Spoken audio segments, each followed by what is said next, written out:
Okay, well, it's actually quite a unique project in a number of ways, in the sense that, as I said, it's a flagship. It's a 50 million euro program over 5 years. It's huge in that we've got over 200 contributing scientists scattered across Germany working on something like 44 projects. It's probably the largest systems biology program in Europe, and it's focused in a single country rather than as part of a Europe-wide consortium. So in that sense, it's unique in the way that one country has decided to fund such a massive program of this type, focusing on a single organ.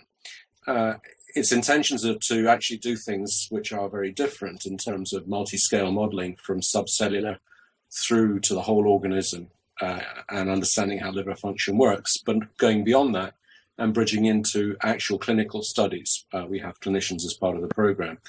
This started out looking very much like an EU program grant in the way that it was structured, with work packages and the sorts of things that you would normally see.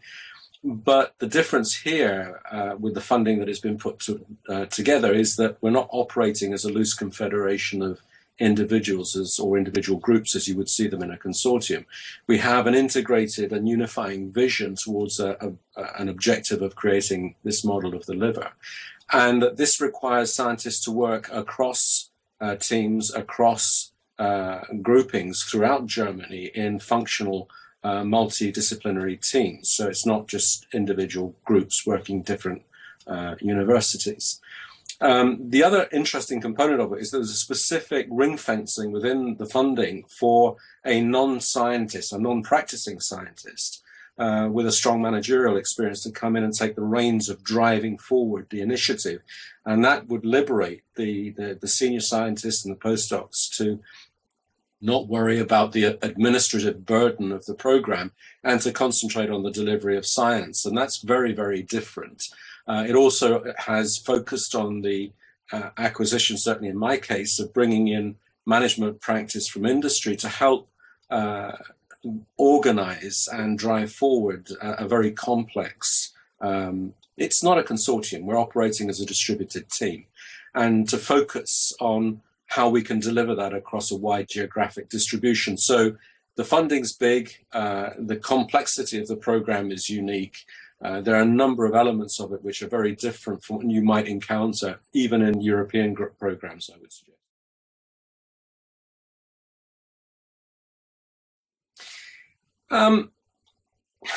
Yes, I do. Actually, I think very strongly that if we can do this sort of thing in one country, and that you could argue that the German ministry has taken quite a brave decision to do something as radical as this, then if you could translate that onto a European scale to tackle some of the major challenges that we have in biomedicine and 21st century healthcare, then potentially we could actually have a significant success. You could argue that actually what we're doing in Germany isn't radically different from an EU grant, as I said a moment ago, but actually it is different. And in particular, the focus on having professional management, recognizing that a complex interaction in a network of this type would benefit hugely, I would say, from having professional management in place to make sure that it's driven forward.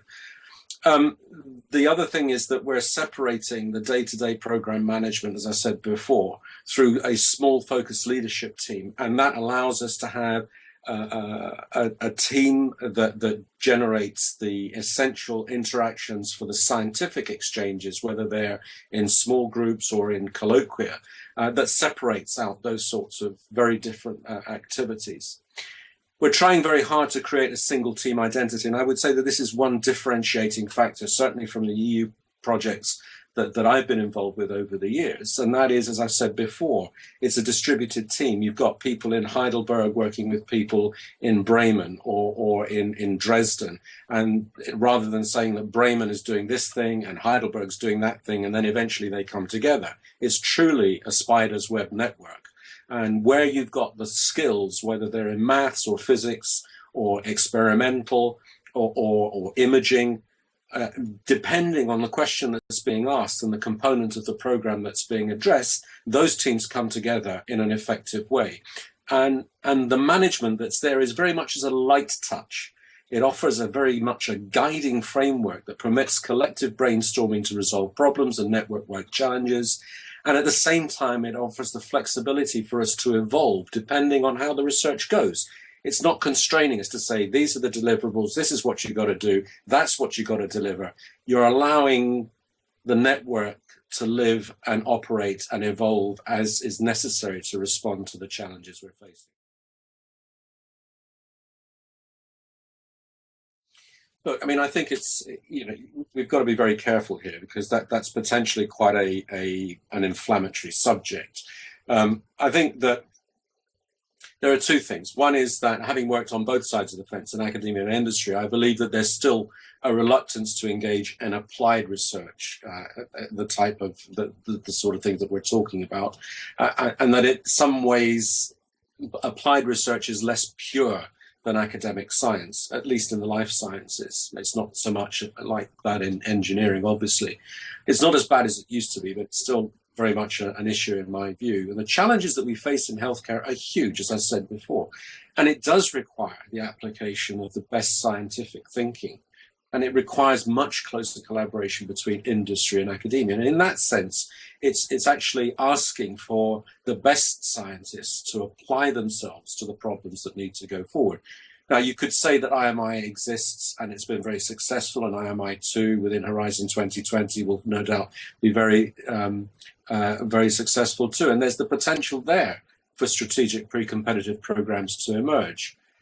But a key element of this is really to understand and define what we mean by impact. And it's not enough to say at the end of a grant that this particular project will have, or we expect it to have, this impact.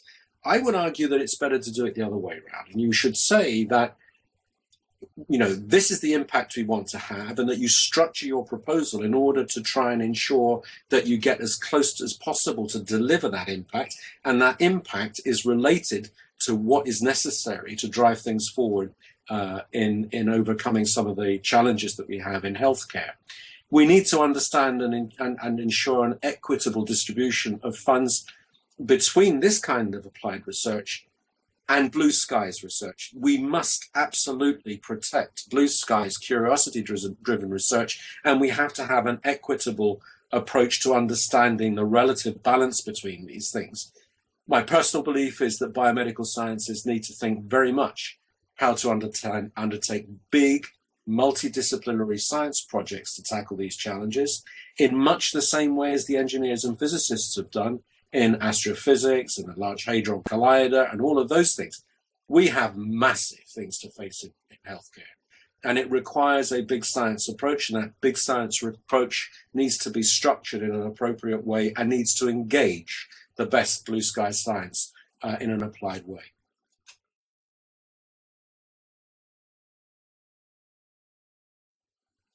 Well, I'm not entirely sure I do, actually. I think a lot of the projects that go forward are innovative. I mean, and they get funded, certainly at the EU level, certainly within the research councils in the UK and across Europe. I would say certainly that some of the real high-risk, potential high-reward innovative ideas that may be happening in industry don't get a chance to breathe, simply because industry is focused on delivery to the bottom line. However, you may have a point. It may be true that that in some cases, some really risky projects that are being put forward that are based on ideas that have a very limited amount of primary evidence to support the concept won't get funded. But again, it depends on a number of things. One, it depends on how well the project is written, how well you argue your case, how well you can explain that despite the risk, the relative merit of undertaking something is this, and this is the reason for taking it forward, and trying to have an understanding of how you might share the risk with the funding body. The second thing, I think probably the more difficult one to overcome, is just how innovative and open-minded the review panel may be. I mean, it may be that you have a bunch of people in there who are incredibly conservative in their thinking, and who, for whatever reasons, may be saying, well, actually, I don't want to fund this one, and it may be something to do with, well, yeah, I don't want to be associated with something that's clearly a bit harebrained, and I'm not going to, I don't want to have anything to do with it. I mean, maybe that's a little bit unfair, but I think it's not just a question of we're not funding really blue skies cutting edge stuff. I think there are a lot of things which should be, and the big brain project that's being done now in Switzerland, you could say is really pretty cutting edge, and they're funding that at a level of €1 billion supposedly. So I wouldn't say that it's as black and white as you suggested it might be. I'm sure that there are examples that people would argue my great idea wasn't funded. But on balance, I think we do a pretty good job of doing things in Europe. What I'm not entirely sure we're doing a very good job of is really focusing on the priority areas and recognizing areas that are not being taken forward because there are bandwagons that are going forward in other areas that are capturing all of the attention. I think that's an inevitable problem. And dare I say it, one of the things that maybe would help is if we have a proper approach to highlighting and making public aware of what it is we're doing and how beneficial it is. That would be helpful.